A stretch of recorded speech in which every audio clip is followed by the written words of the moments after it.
काव्य सुमनाच्या निमित्तानं स्वामीजींची रोज एक कविता, गझल, प्रीतिकाव्य आपल्याला वाचायला मिळतात. रोज येणाऱ्या काव्यातून विविधांगी संकेत स्वामीजी अतिशय सहजपणे आपल्याला करत असतात. आजच्या काव्याच्या निमित्तानं आपण त्यातला अर्थ समजून घेण्याच्या दृष्टीने चर्चा करत आहोत. सहज सरल हे जीवन वेड्या खडतर बनवत आहे, धर्माला का तू तुझ्या मुक्तीचा अडसर बनवत आहे. जीवन सहज सरलच आहे, खडतर बनतच असेल तर कळत नकळत ते बनण्यासाठी आपण कुठे कसे कारणीभूत आहोत याकडे आपलं लक्ष पाहिजे. कारण धर्माच्या मूळ संकल्पनेमध्ये स्वधर्म ही संकल्पना खूप महत्त्वाची आहे. आणि त्या स्वधर्माला समजून घेण्याच्या दृष्टिकोनातून केलेल्या वाटचालीतून खरंच मी बंधनात आहे का मी मुक्तच आहे हे कोडं उलगडणार आहे. पूजा प्रार्थना योग साधना यातून मिळाले काय, तुझ्या धारणेतून तूच स्वतःचा ईश्वर बनवत आहे. आपण केलेल्या पूजा प्रार्थना योग साधना ह्या साऱ्यातून कुठेतरी कळत नकळतपणे आपल्याला स्वरूपाच्या दिशेनेची वाटचालीची धारणा निश्चित होत असते. म्हणजे ज्या आराध्य दैवताच्या स्वरूपाला पाहून आपली भक्ती सुरू झाली, त्याच आराध्य दैवताच्या पूजा प्रार्थनेच्या निमित्तानं आपल्या धारणेत त्याविषयीच्या आकाराच्या झालेल्या स्मृती विचारांच्या मधून आपल्या मनामध्ये ईश्वराबद्दलच्या काही प्रतिमा निर्मित होत असतात. आणि अशा प्रकारे ज्या ईश्वराला जाणण्यासाठी या साऱ्या प्रतिमा आपल्यासमोर बनवल्या गेलेल्या असतात, त्यातून आपल्याला जे नेमकं ईश्वराचं स्वरूप जाणायचं आहे ते अरूप आहे याबद्दल मात्र आपण अनभिज्ञ राहतो. आणि आपण बनवलेल्या आकारांना, आपल्या समोर आलेल्या आकारांना, आपण धारणेत धारलेल्या आकारांना आपण धरून राहतो. नैतिकतेलाच धर्म समजून नकोस जीवन उधळू, नीतीस या तुझं मिळणारा अजगर बनवत आहे. आपण चांगल्या आणि वाईट नीतिमत्तेच्या जगण्याच्या नियम नियमावलीच्या या साऱ्यांमधून कुठेतरी स्वतःला संस्कारित करण्याच्या दृष्टीनं चाललेल्या वाटचालीत आपल्याच अंतरी असलेली जी सहज सरलता आहे, स्वस्थता आहे, तिला आपण अधिक सहज सरळ आणि स्वास्थ्यपूर्ण करतो आहोत का ज्याला आपण नैतिकता समजतो, तीच धर्म आहे असं समजतो आणि तीच कळत नकळतपणे आपल्याला गिळंकित करणारा किंवा गिळंकित केलेला अजगर तर बनला नाही आहे ना, याकडे आपलंच लक्ष हवं. एक प्रश्न आणि एकच उत्तर, एकच निर्णय आहे, कशास बुद्धीने तोडून तया जर तर बनवत आहे. स्वाध्यायातून जी समजण्याची गोष्ट आहे ही समजून घेण्याची गोष्टच अशी आहे की त्याचं केवळ उत्तर एकच असणार आहे. आणि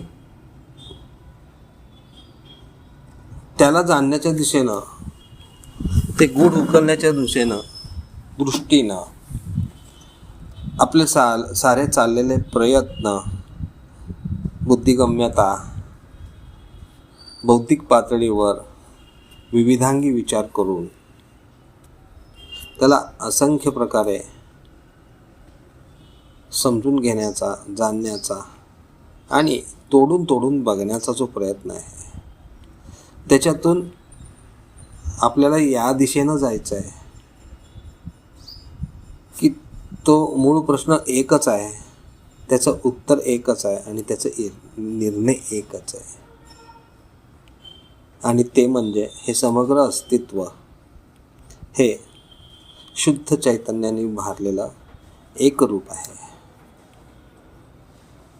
सौंदर्य अन कुरूपतेचे का उगाच लावतोस नावे, फुलासम जीवनास कशास पत्थर बनवत आहे. सौंदर्य आणि कुरूपता याविषयी आपण घेतलेले निर्णय हे आपल्या दृष्टिकोनानुसार, विचारधारणेनुसार, बौद्धिक क्षमतेनुसार आणि इंद्रियानुभूतीच्या माध्यमातून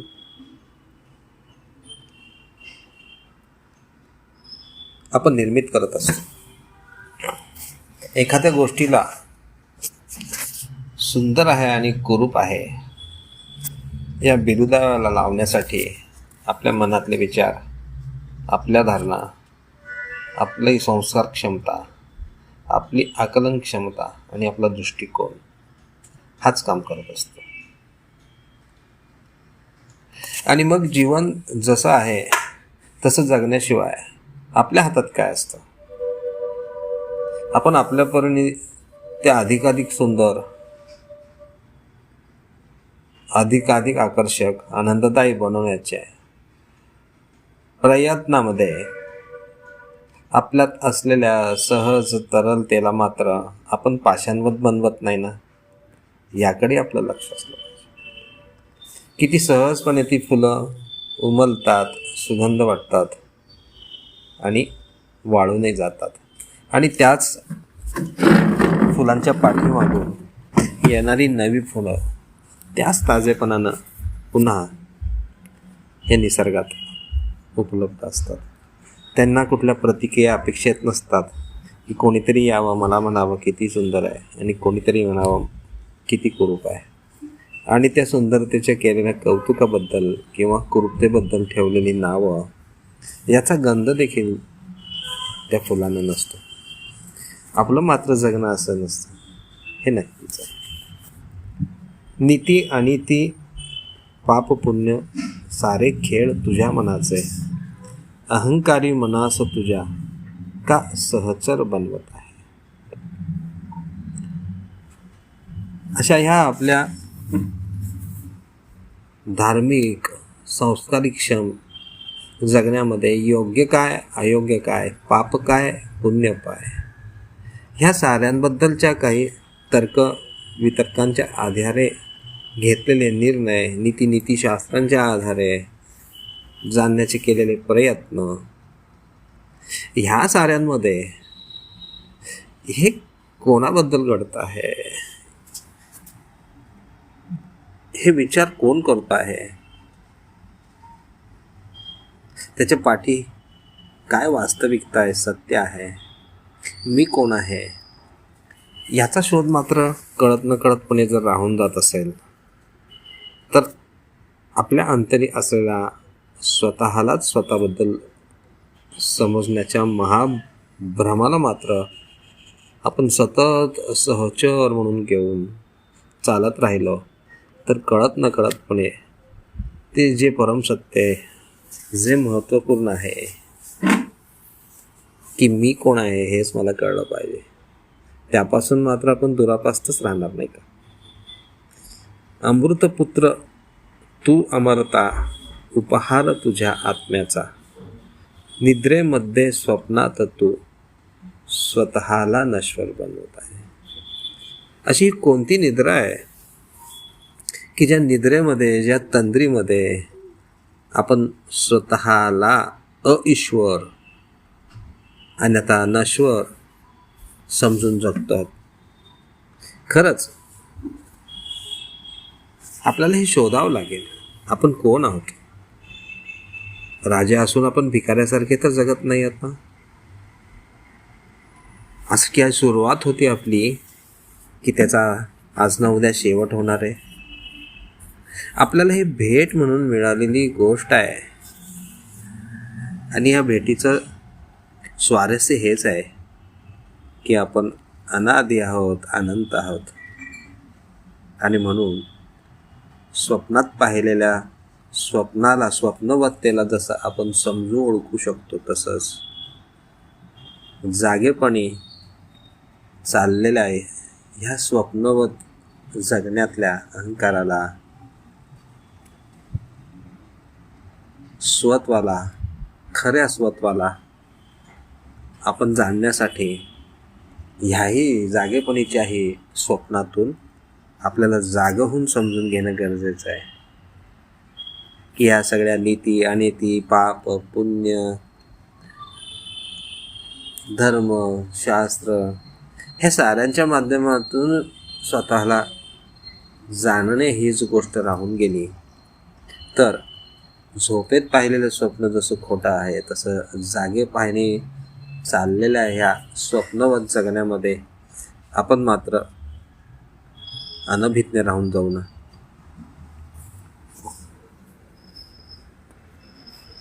काळोखाच्या रंगातून कोरतो किरणोत्सवी रथ, भय बाळगून तूच तमाला बलसर बनवत आहे. संपूर्ण आयुष्याचं जर केंद्र पाहिलं तर आपल्या केंद्रात असलेले प्रचंड भयभीतता, मग ती शरीर राखण्यासाठी असेल, आपलं नाव, आपला मान मरातब, आपलं स्वत्व, आपला अधिकार, आपलं वर्चस्व, आपल्या सगळ्या भौतिक संपत्ती विषय, ह्या साऱ्यांमध्ये माझं पद सुटलं तर, माझी प्रतिष्ठा तुटली तर, माझी संपत्ती माझ्या हातून गेली तर, अशा प्रकारे ह्या भयग्रस्ततेच्या जगण्यातून आपण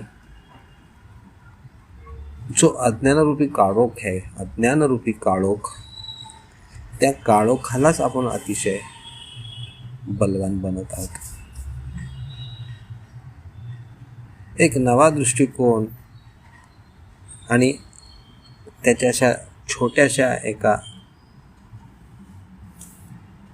चिंगारीतून लख्ख प्रकाशात